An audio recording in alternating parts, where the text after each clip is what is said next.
ఈ వరదలో కొట్టుకుపోతాం.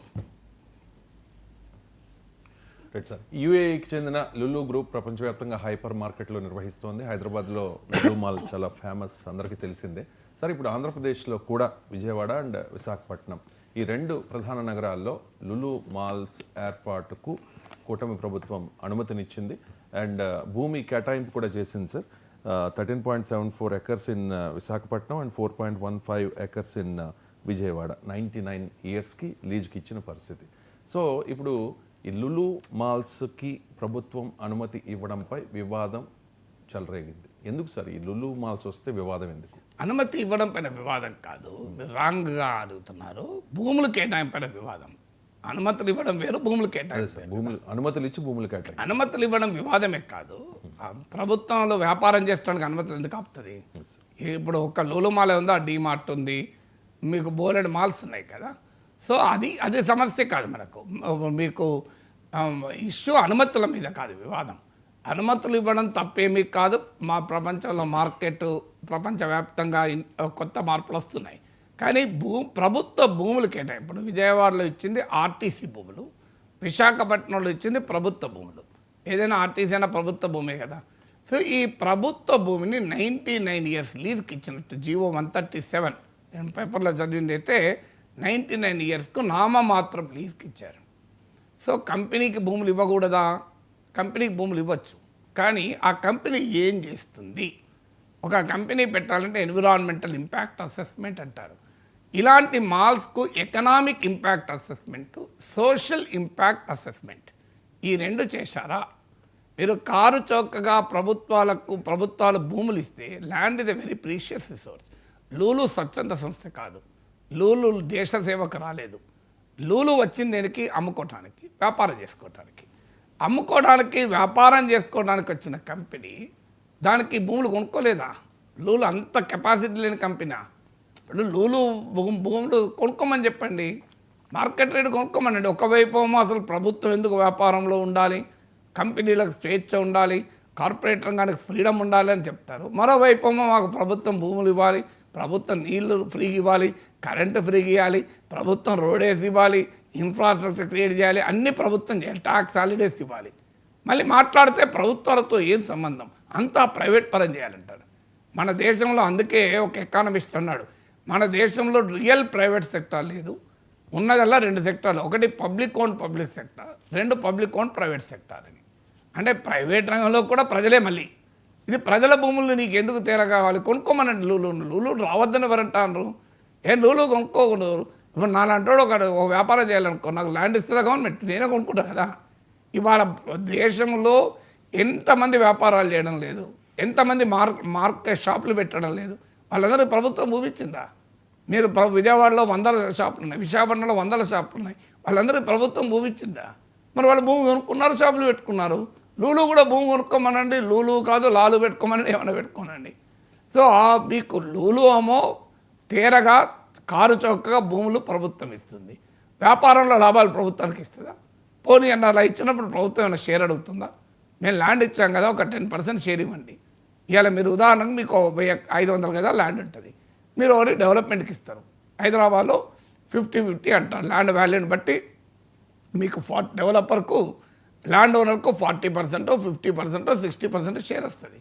మరి ఇక land owner government, land owner RTC, మీరు దాంట్లో ఏమైనా షేర్ ఇస్తారా? ఎందుకు ఇవ్వకూడదు మీరు? అంటే మీకు ఎందుకు కారు చౌకగా ఇవ్వాలి? అది క్వశ్చన్.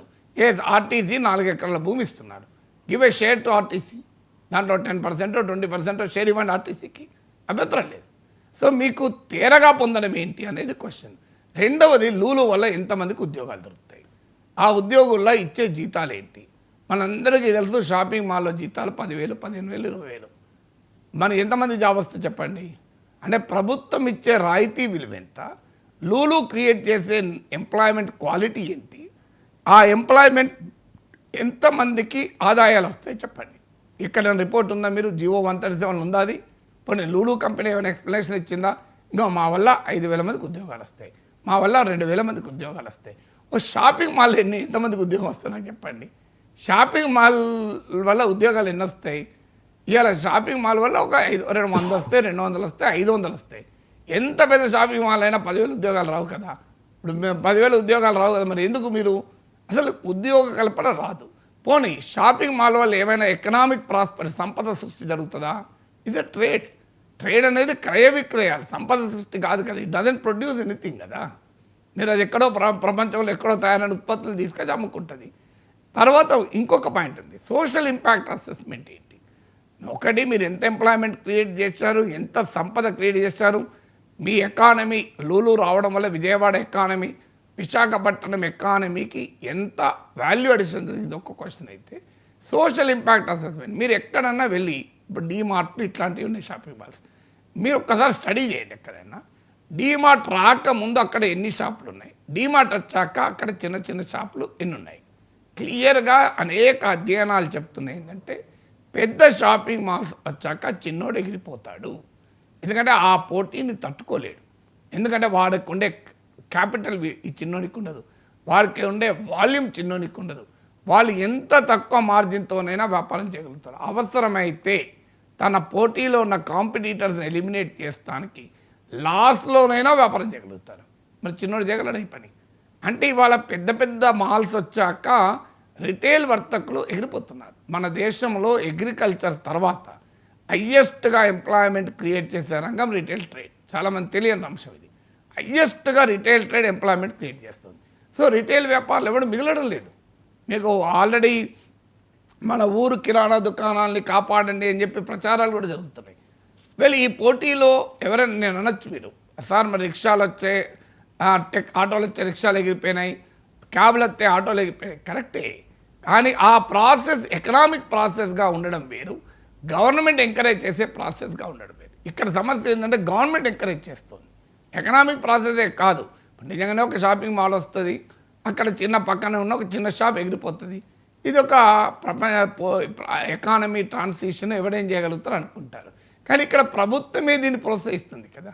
మీరు ఇప్పుడు 4 ఎకరాలు విజయవాడలో ల్యాండ్ ఇచ్చి 13 ఎకరాలకు 14 ఎకరాలు మీరు విశాఖపట్నంలో ల్యాండ్ ఇచ్చి అక్కడున్న వందలాది మంది దుకాణదారులను వాళ్ళ కడుపు కొట్టేస్తున్నారు కదా.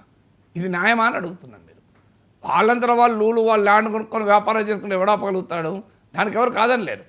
అందువల్ల లూలుకు కారు చౌకగా భూములు ఇవ్వడం వల్ల ఏ సామాజిక ఆర్థిక ప్రయోజనాలు సమాజానికి కలిగాయి, ప్రజలకు కలిగాయి, రాష్ట్రానికి కలిగాయి చెప్పండి. మీరు వాళ్ళు ఎన్ని పన్నులు కడుతున్నారు ఇవాళ మనందరికీ తెలుసు.